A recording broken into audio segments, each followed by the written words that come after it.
Bitcoin को पर लग गए हैं। बिटकॉइन तो रुकने का नाम नहीं ले रहा। वजह क्या है? वही क्लैरिटी एक्ट जिसके ऊपर मैं पिछले 6 महीने से बात कर रहा हूं। अब उसके पास होने के 2026 में चांसेस पहुंच चुके हैं तकरीबन 89% पोली मार्केट के ऊपर। एकदम से ये ऑड्स जंप किए हैं। पहले 62% थे अभी पिछली मेरी वीडियो में, लेकिन एकदम से इतने पंप कर जाने। ट्रंप की एक ट्वीट आती है कि मेरी टेबल पे जैसे ही क्लैरिटी एक्ट बिल आएगा मैं फौरन साइन कर लूंगा। और कहा जा रहा है कि ये जुलाई 4 तक जो है पास करवाना ही करवाना है, क्योंकि ट्रंप का वही 3 स्टेप प्लान के इस साल के एंड में इलेक्शन है और मार्केट्स को अपने हाईज पे पहुंचाना है। स्टॉक मार्केट, नैस्डैक और वो सारी मार्केट्स तो ऑलरेडी जो है अपने हाईज पे पहुंची ही हुई है, लेकिन बिटकॉइन क्रिप्टो मार्केट ही वाहिद है जिसमें इनसाइडर ट्रेडिंग इतनी ज्यादा हो रही है। और सेनेटर भी अब यही बात कर रहे हैं। सेनेट में भी अब एक्सीलरेट करने लग गया है, वहां पे भी हलचल काफी ज्यादा हो गया। स्टेबल कॉइन वाला जो इशू था बैंक्स के साथ वो भी काफी हद तक चुप हो गया है, लेकिन फिर भी क्लैरिटी एक्ट नहीं आ रहा, क्योंकि सेनेटर कह रहे हैं कि पॉलिटिशियन के ऊपर सबसे पहले रूल रेगुलेशन लगाने चाहिए कि ये क्रिप्टो की इनसाइडर ट्रेडिंग रोकेंगे, ये नहीं करेंगे। इसको भी क्लैरिटी एक्ट के अंदर इंक्लूड किया जाना चाहिए, उसके बाद ही हम इसको पास होने देंगे। तो बहुत से लोग हैं, बहुत सी बातें हैं, लेकिन क्लैरिटी एक्ट जो है आने जा रहा है और ये वाकई ही अब आता हुआ नजर भी आ रहा है। इसके ऊपर जो है अब काम तेज होता हुआ भी नजर आ रहा है। जैसे ही ट्रंप की टेबल पे आएगा वो फौरन साइन इस वजह से करेगा क्योंकि देखें, ट्रंप भी क्रिप्टो को सपोर्ट कर रहा है, उसका बेटा एरिक ट्रंप, उसकी हर तीसरी ट्वीट ही क्रिप्टो के बारे में है।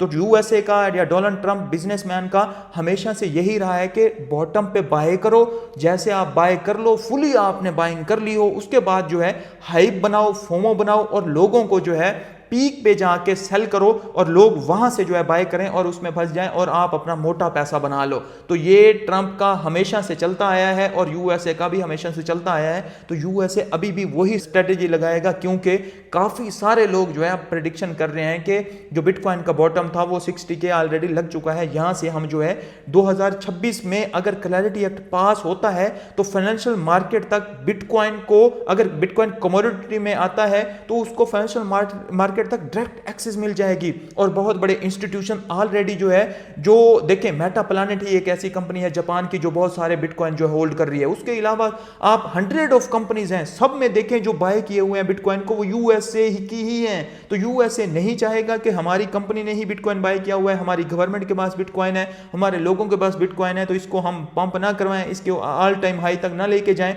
तो ये करवाया ही जाएगा, तभी जो है ट्रंप साहब को वोट मिलने हैं जहां के। और अगर क्लैरिटी एक्ट लाया जाता है उसी चीज से ये पॉसिबल है कि 2026 के एंड तक एक न्यू ऑल टाइम हाई $1,25,000 को, जो कि एक प्रेडिक्शन है, फाइनेंशियल एडवाइस नहीं है, कि इसी 2026 के एंड तक ही एक knew all time high bitcoin शायद अपना लगा जाए। क्योंकि क्लैरिटी एक्ट आने के बाद कोई ऐसी वजह नहीं बचेगी कि बिटकॉइन में कोई कंपनी, कोई इंस्टीट्यूशन इन्वेस्ट करने से पहले घबराए, क्योंकि टोटल क्लैरिटी होगी कि अब जो है ETF ऑलरेडी अप्रूव हो चुके हैं, हिस्टोरिक चीजें ऑलरेडी बिटकॉइन में हो चुकी हैं जो हमने कभी सोची भी नहीं थी। 2030 तक हमने सोची थी, वो 2025 में हमें होती हुई नजर आई। 2025 इतना ज्यादा, मैं कहता हूं, काम हो गया है बिटकॉइन के ऊपर, इतनी ज्यादा रूल्स रेगुलेशन अडॉप्शन इतनी ज्यादा बढ़ी है कि पहले कभी नहीं बढ़ी थी। Q1 2026 में आप देखें इंस्टीट्यूशन ने सबसे ज्यादा, कंपनीज ने सबसे ज्यादा 50,000 बिटकॉइन जो है एक क्वार्टर में बाय किए हैं। इतना पहले कभी भी नहीं था,